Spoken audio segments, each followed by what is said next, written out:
Williams owns her white privilege. I'm not even sure who Williams is, but I'm always told that privilege is invisible to those who have it. So, how can she own what she cannot perceive? Is that like when you donate money to the church in order to ensure your place in heaven? Let's find out.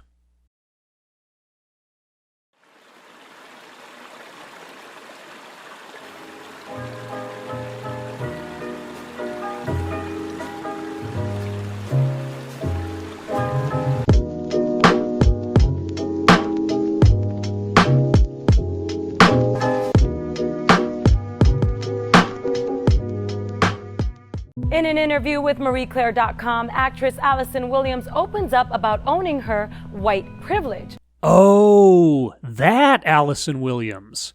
Yeah, I mean, of course, the actress from Girls, not the ESPN reporter or the travel author, because Allison Williams is a household name and not generic at all. But let's get to the white privilege part. Oh, that's right. She never says anything about white privilege in the interview. Not once is she quoted talking about her white privilege, nor does anything in the interview portion of the article mention it. But we'll get there in a moment. Yeah, I didn't see that coming either. She said trying to imagine what it's like to be someone else is never a substitute for actually living that way. I have spent the majority of my adult life trying to level the playing field to reduce inherent inequities. That sounds completely reasonable. It's a very altruistic statement. Now, here's the full quote in context with the topic provided by Marie Claire. On examining her own privilege, quote, I've been thinking about it for a long time. I've been very aware of it and very aware of the limitations of empathy.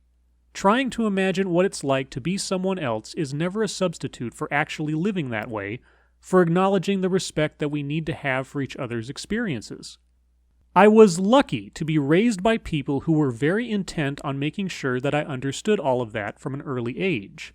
And I have spent the majority of my adult life trying to level the playing field to reduce the inherent inequities that come with being from such a place. Unquote. Now, maybe the interviewer did ask her about her white privilege, and maybe her statement is indeed responding to a question framed that way. However, I just find it really interesting that, given the headline of the article, the phrase white privilege is never used in the interview segment, and Allison Williams never includes a racial component with her response. Allison stars in the horror film Get Out, which tackles the reality of racism.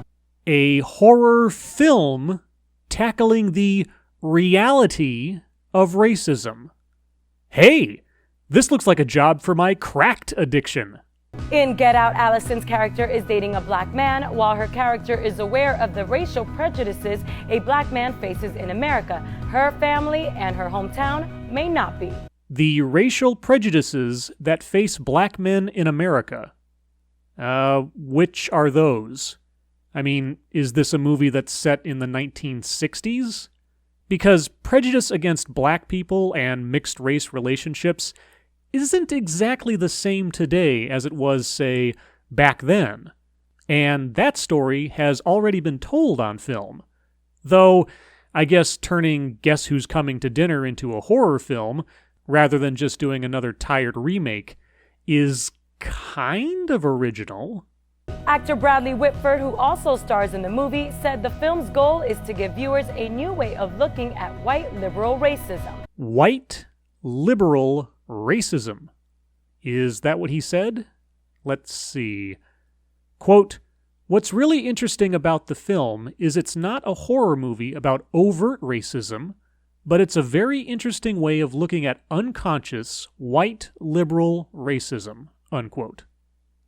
Not overt racism, but unconscious, and it should be subconscious, otherwise you're asleep, white liberal racism.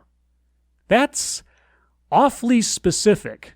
I wasn't aware that racism, actual racism, could be so granulated? Oh, wait, I keep forgetting. Racism is a spectrum, not a binary where you can either be a racist or an angel. How silly of me. Director Jordan Peele, best known as a comedian, made the film in hopes to generate conversation about topics that are often pushed under the rug. Pushed under the rug. The topic of or conversation about racism is pushed under the rug. Wow, you're absolutely right. No one talks about racism at all these days.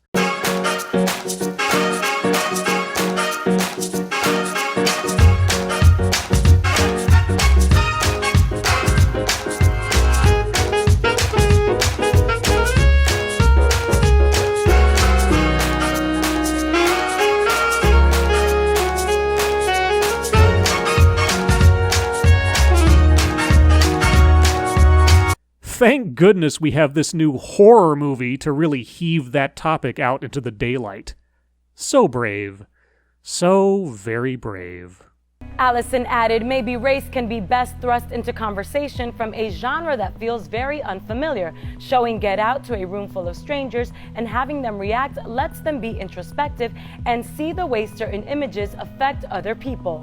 Introspective. Is that the new nuanced way of saying guilt trip if you're white? And confirmation bias if you already think that all white people are racist? And in terms of this movie coming out during the Trump era, Allison thinks that it might be perfect timing, saying everyone is very on edge right now, everyone is feeling a little bit raw. So now's the perfect time to feed on those raw and irrational emotions with a horror movie about unconscious, white liberals as racist villains. Excellent marketing strategy, but also with a powerful message. Which means, of course, that you wouldn't want any of the privileged gained money, you know, that money that white people get for just being white. You wouldn't want your movie sullied with their money being spent on tickets to your film. No, of course not. I mean, profiting off of racism? No, just no. Will you be seeing Get Out? No. I specifically looked for a review of the film from a critic that was friendly to the premise, and David Ehrlich from IndieWire spent a lot of time praising the racism in the film. And I'm being serious there. And he also used intersectional within the text of the article, so I knew I was dealing with an ally. But even from a lenient messenger, the review outlines the lack of scares, major plot holes, a weak third act, and, in overview, that, quote, Peele's premise proves too difficult to dramatize, unquote.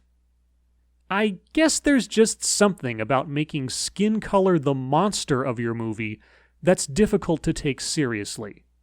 Gosh, what kind of world are we living in? As always, thank you for watching.